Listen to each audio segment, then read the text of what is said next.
Hello judicial service aspirants. Judicial dream की model answer class में आप सबका स्वागत है।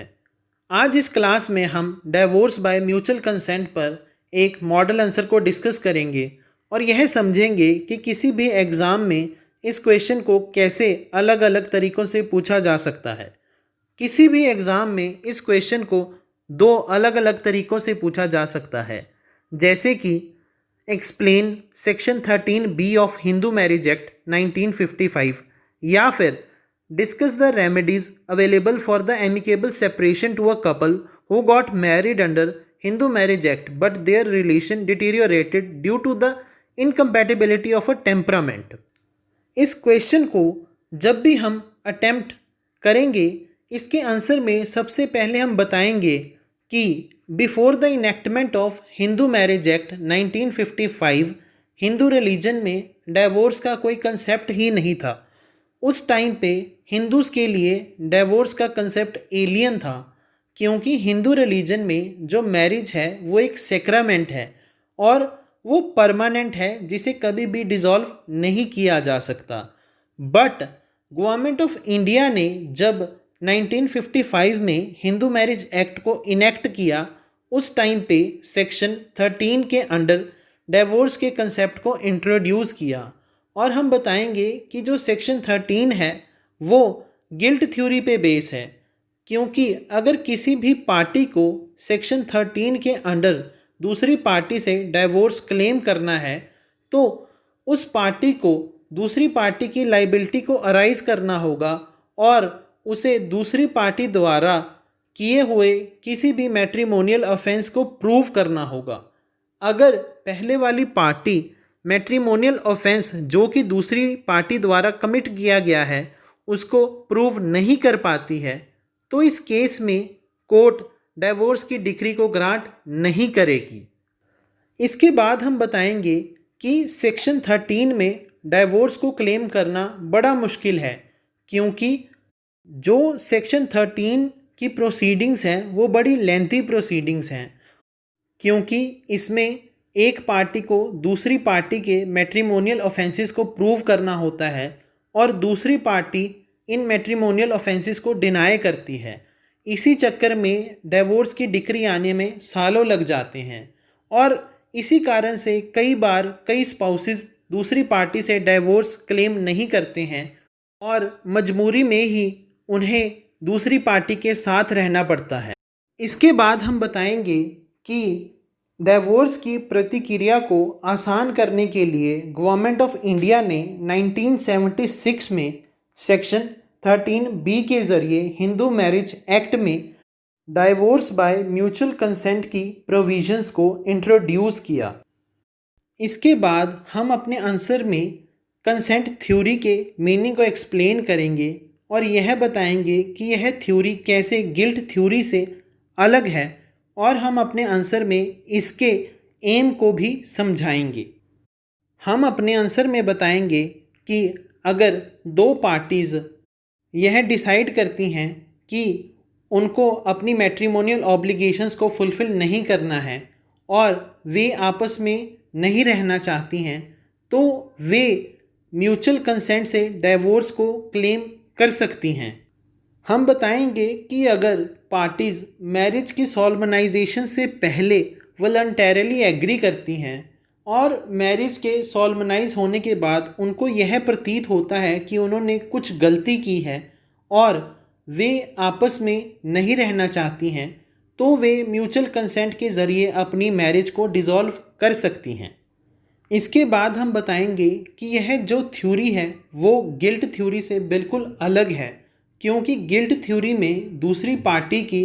लाइबिलिटी को अराइज किया जाता है और उसके द्वारा जो कोई भी मैट्रिमोनियल ऑफेंस कमिट किया गया है उसको प्रूव किया जाता है। But in the consent theory हम किसी भी पार्टी की ना ही लाइबिलिटी अराइज करते हैं और ना ही किसी पार्टी पे कोई भी चार्जेस लगाते हैं, बल्कि इस थ्योरी के अकॉर्डिंग पार्टीज़ म्यूचुअल एग्रीमेंट से मैरिज को डिसॉल्व करती हैं। इस थ्योरी का जो मेन एम है वो दोनों पार्टीज़ के इंटरेस्ट को प्रोटेक्ट करना है, ना ही किसी पार्टी को पनिश करना है। अपने आंसर में मीनिंग और इसके एम को डिस्कस करने के बाद हम सेक्शन 13B की प्रोविजंस को डिस्कस करेंगे और यह बताएंगे कि सेक्शन 13B के अकॉर्डिंग अगर पार्टीज़ डाइवोर्स क्लेम करना चाहती हैं तो उन्हें डिस्ट्रिक्ट कोर्ट में एक पटिशन फाइल करनी होगी जिसमें वह यह बताएंगी कि वे पिछले 1 साल या उससे भी ज़्यादा समय से अलग रह रही हैं और वे अपनी मैरिज को कंटिन्यू नहीं करना चाहती हैं। सेक्शन 13B के अकॉर्डिंग दोनों पार्टीज़ को म्यूचुअल कंसेंट से यह पटिशन फाइल करनी होती है। इसके बाद हम अपने आंसर में बताएंगे कि सेक्शन 13B क्लॉज 1 में पटिशन फाइल करने के बाद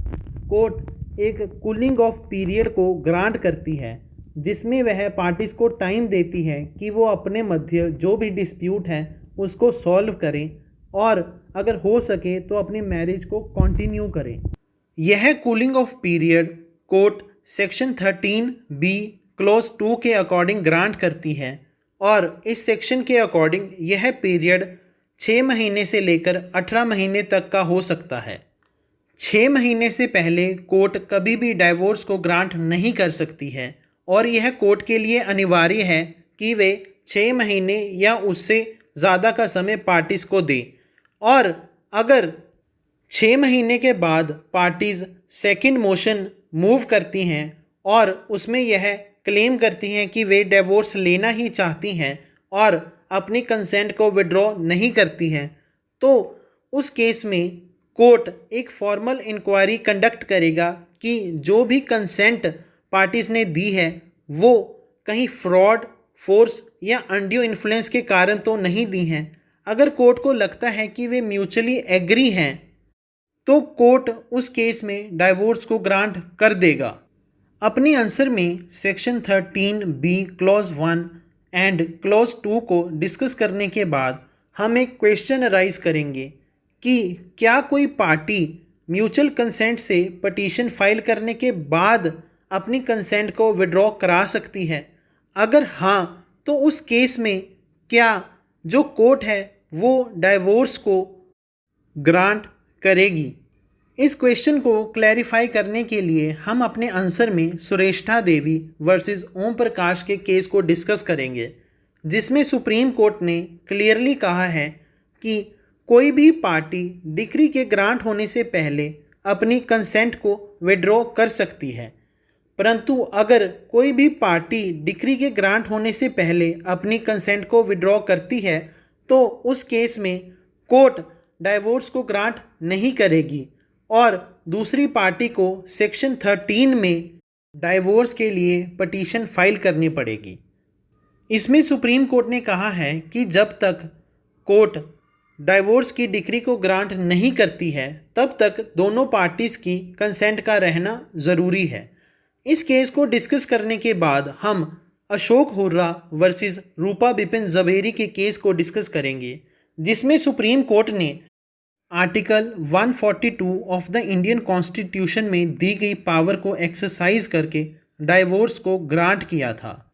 हम बताएंगे कि इस केस में एक पार्टी ने डाइवोर्स की डिक्री ग्रांट होने से पहले अपनी कंसेंट को विड्रॉ कर लिया था और सुप्रीम कोर्ट ने दोनों पार्टीज़ के इंटरेस्ट को प्रोटेक्ट करने के लिए जो पिटीशन सेक्शन 13B में फाइल की गई थी उसको सेक्शन 13(1)(a) में कन्वर्ट कर दिया था और इर्रिट्रीवेबल ब्रेकडाउन ऑफ मैरिज के ग्राउंड पर डाइवोर्स को ग्रांट कर दिया था। इस केस को डिस्कस करने के बाद हम यह बताएंगे कि यह पावर सिर्फ और सिर्फ सुप्रीम कोर्ट ही एक्सरसाइज कर सकती है और पार्टीज़ के इंटरेस्ट को प्रोटेक्ट करने के लिए इर्रिट्रीवेबल ब्रेकडाउन ऑफ मैरिज के ग्राउंड पर भी वो डाइवोर्स को ग्रांट कर सकती है। इन दोनों केसेस को डिस्कस करने के बाद हम अपने आंसर में एक और क्वेश्चन अराइज करेंगे जिसमें यह पूछेंगे कि क्या हर फैमिली कोर्ट के लिए कूलिंग पीरियड को ग्रांट करना अनिवार्य है। क्या कोई फैमिली कोर्ट जब भी उसके पास पटिशन फाइल होती है तो उस केस में उसको 6 मंथ का टाइम पीरियड पार्टीज़ को देना ज़रूरी है। क्या वह 6 मंथ से पहले डाइवोर्स को ग्रांट नहीं कर सकती है। इस क्वेश्चन को क्लैरिफाई करने के लिए हम सबसे पहले अनिल कुमार जैन वर्सेस माया जैन के केस को डिस्कस करेंगे, जिसमें सुप्रीम कोर्ट ने कहा था कि अगर 6 महीने का टाइम पीरियड देना कोर्ट को अनरीजनेबल लगता है तो इस केस में सिर्फ और सिर्फ सुप्रीम कोर्ट इस पीरियड को वेव ऑफ करके डाइवोर्स को ग्रांट कर सकती है और किसी भी फैमिली कोर्ट के पास यह पावर नहीं है कि वे इस 6 मंथ के पीरियड को वेव ऑफ कर सके। इसके बाद सुप्रीम कोर्ट ने इस जजमेंट को ओवररूल कर दिया और अमरदीप सिंह वर्सेस हरवीन कौर के केस में यह हेल्ड किया कि हर एक फैमिली कोर्ट के पास इस 6 मंथ के पीरियड को वेव ऑफ करने की पावर है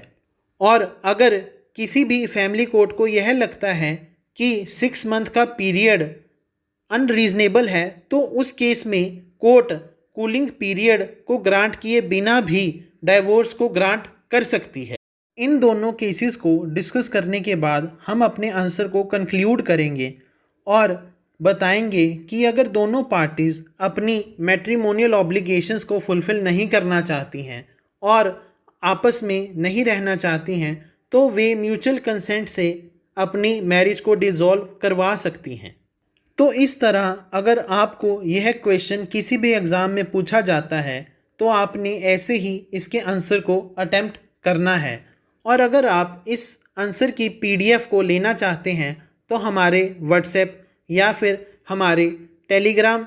ग्रुप को ज्वाइन करें। और अगर आपको हमारी कंसेप्ट क्लासेस समझ में आती हैं और आप इन्हें पसंद करते हैं तो हमारी वीडियोस को शेयर करें और हमारे चैनल को सब्सक्राइब करें, फॉलो करें। Thank you.